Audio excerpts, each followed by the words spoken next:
बाबा श्याम मनोकामना पूरी करने में देर क्यों करते हैं? क्यों जल्दी अरदास नहीं सुनते? अर्जी पूरी क्यों नहीं होती है? श्याम भक्तों, बाबा श्याम की आप पूजा करते हैं, अरदास लगाते हैं, नाम जप करते हैं, दीपक जलाते हैं, फिर भी आपकी परेशानी खत्म होने का नाम ही नहीं ले रही है। पैसा अटका है, मन अशांत है, जीवन से संघर्ष खत्म होने का नाम नहीं ले रहा है। आपके मन में बार बार ये सवाल उठता है कि बाबा श्याम मेरी क्यों नहीं सुन रहे हैं, वो क्यों देर कर रहे हैं। इस सवालों को दबाइए मत, क्योंकि ये सवाल सच्चे भक्त के मन में आता ही है। और आज जो आप सुनने वाले हैं वो एक कहानी नहीं है, बल्कि जीवन का वो कड़वा सत्य है जिसे समझ लेने के बाद शिकायत आस्था में बदल जाती है। बाबा श्याम कभी देर नहीं करते हैं। सही समय आने पर वो देते हैं जिससे हमें राहत नहीं, स्थायी समाधान मिलता है। जैसे एक पिता अपने बच्चे को कोई चीज तुरंत नहीं देता है, वैसे ही बाबा श्याम अपने भक्त को सहन शक्ति, उसकी नियत और उसकी तैयारी के अनुसार फल देते हैं। उदाहरण के तौर पर एक सच्ची कहानी से समझते हैं। एक गांव में एक आदमी रहता था, बहुत सीधा, मेहनती, बाबा श्याम की रोज पूजा पाठ नाम जप करने वाला, हर नियमों का पालन करना। फिर भी उनकी नौकरी नहीं लग पा रही थी। लग भी रही थी तो बार बार छूट जाती। कर्ज पे कर्ज बढ़ता चला जा रहा था। नौकरी की तैयारी में कभी यहाँ फार्म भरना, कभी वहाँ फार्म भरना, घर में तनाव रहने लगा। धीरे धीरे इस भाई के मन में ये सवाल उठने लगा, जब इतना कुछ करता हूँ, बाबा श्याम मेरी मदद क्यों नहीं कर रहे हैं? क्यों मुझे अनदेखा कर रहे हैं? क्या मेरी भक्ति में कमी है? एक दिन टूटे हुए उन्होंने मन से बाबा श्याम से कहा, हे बाबा श्याम, अगर आप मेरी परीक्षा ले रहे हैं तो मैं थक गया हूँ। उस दिन भी उनके जीवन में कुछ भी नहीं बदला। पूरे 1 महीने बीत गए लेकिन कोई बदलाव नहीं हुआ। लेकिन उस 1 महीने के भीतर उनके अंदर बदलाव आने लगा। मन शांत रहने लगा। उन्होंने अपनी गलत आदतें छोड़ दी, क्रोध पर काबू पाने लगे और अचानक 2 महीने के बाद ऐसा चमत्कार हुआ। नौकरी का कॉल आया, जो कि कभी उसके बारे में उन्होंने सोचा ही नहीं था। उनका सिलेक्शन हो गया।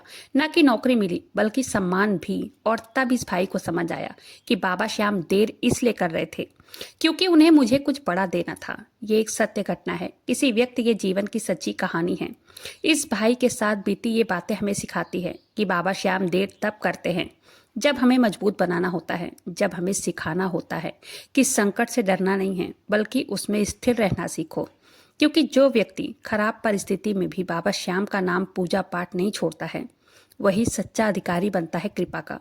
बहुत से लोग सोचते हैं कि देर हो रही है क्योंकि बाबा श्याम हमारी पूजा को, हमारे नाम जप को अस्वीकार कर रहे हैं। लेकिन आध्यात्मिक सत्य ये है कि देर मतलब तैयारी, देर मतलब सुरक्षा, देर मतलब प्रारब्ध का नाश। कई बार हम बाबा से सवाल करते हैं जिनका जवाब दुनिया नहीं दे पाती। जब वही बाबा कोई उत्तर नहीं देते, ऐसा लगता है कि हम अकेले पड़ गए हैं। लेकिन क्या सच में ऐसा होता है? नहीं।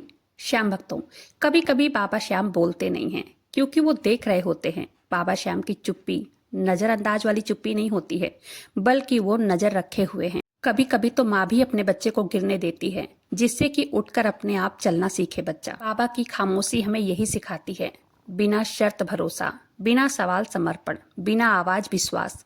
जब हम हर पल जवाब मांगते हैं, हमारा भरोसा तब कमजोर होता है। लेकिन जब हम चुप रहकर बाबा श्याम पर सब कुछ छोड़ देते हैं, तब हमारा बाबा से रिश्ता और गहरा हो जाता है। अगर आज बाबा चुप हैं तो आपको क्या करना चाहिए? अगर आज बाबा श्याम आपकी पूजा पाठ प्रार्थना का जवाब नहीं दे रहे हैं, इसका मतलब ये नहीं है कि वो आपकी सुन नहीं रहे हैं, बल्कि इसका मतलब ये है कि आपकी परीक्षा चल रही है। और बाबा श्याम परीक्षा उन्हीं की लेते हैं जिन्हें वो कृपा के योग्य समझते हैं।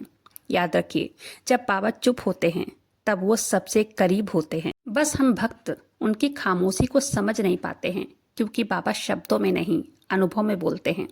अक्सर ऐसा होता है, हम बाबा से तो भरोसा मांगते हैं लेकिन खुद इंतजार नहीं कर पाते।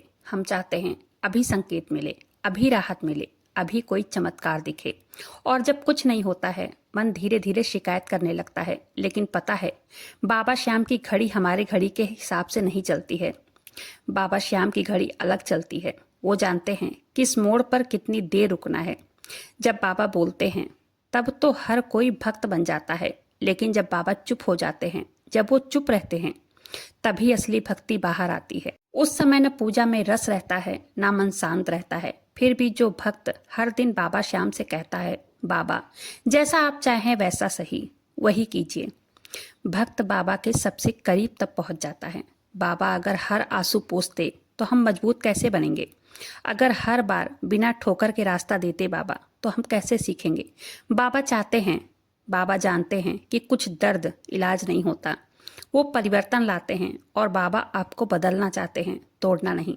अक्सर लोग कहते हैं कि कोई संकेत नहीं मिलता, लेकिन सच तो ये है कि संकेत बहुत सूक्ष्म होते हैं। कभी किसी अजनबी की बातों में, कभी किसी किताब की पंक्तियों में, कभी किसी पुराने अनुभव की याद में। बाबा श्याम सीधे बोलकर नहीं, धीरे धीरे समझा कर बात करते हैं। बस उस समय मन शांत करना पड़ता है, दिल का शोर थोड़ा कम करना पड़ता है। क्या बाबा कभी हमें नजरअंदाज करते हैं? नहीं, कभी नहीं। बाबा कभी अनसुना नहीं करते हैं अपने भक्तों का। वो अधूरा नहीं देते।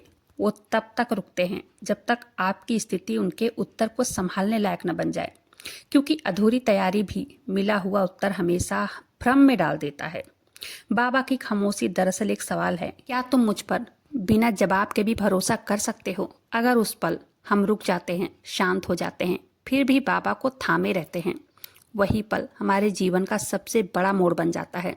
जो भक्त बाबा श्याम की चुप्पी से गुजर जाता है, वो फिर किसी भी हालात में कमजोर नहीं पड़ता, क्योंकि वो सीख लेता है कि बाबा बोल दे या ना बोले, साथ कभी नहीं छोड़ते। जब बाबा चुप रहते हैं, मन में एक भावना आती है, वो डर कि कहीं हमसे कोई भूल तो नहीं हो रही है, कहीं हमारी भक्ति कमजोर तो नहीं पड़ रही है। लेकिन सच्चाई ये है कि डर वहाँ पैदा होता है जहाँ भरोसा पक्का नहीं होता है, और बाबा उसी भरोसे को मजबूत करने के लिए कभी कभी चुप हो जाते हैं। बाबा श्याम का मौन और हमारी आत्मा की आवाज, जब कोई उत्तर नहीं देता, कोई उत्तर जब नहीं आता सामने से, हम अपने भीतर झांकते हैं। वही समय होता है जब आत्मा धीरे से बोलती है, और वो आवाज शब्दों में नहीं होती, वो बस एक एहसास होती है कि सब ठीक होगा। बाबा की चुप्पी दरअसल हमारी आत्मा को सुनने का अवसर देती है। अगर हर बार संकेत मिल जाए तो भरोसा आदत बन जाता है, और आदत में श्रद्धा नहीं रहती है। जो भक्त इस दौर से बाबा श्याम से जुड़ा रहता है, वो बिना जाने एक बहुत बड़ा आशीर्वाद पाने की तैयारी कर रहा होता है, क्योंकि बाबा कृपा से पहले, आशीर्वाद देने से पहले दिल की जमीन तैयार कर रहे होते हैं, और वो तैयारी अक्सर खामोशी में होती है।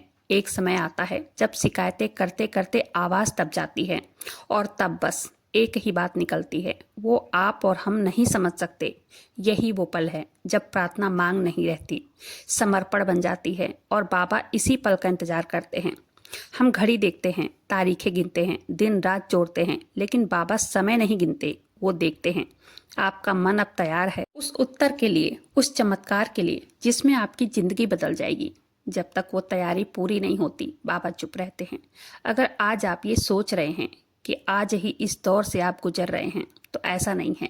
हर सच्चा भक्त कभी न कभी इस दौर से, इस खामोशी से गुजरा है। जो इस दौर से बाहर आया है, वो पहले जैसा कभी नहीं रहा।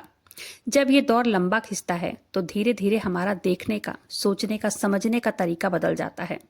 पहले हम पूछते हैं कि बाबा की देरी क्यों, लेकिन बाद में सवाल बदल जाता है।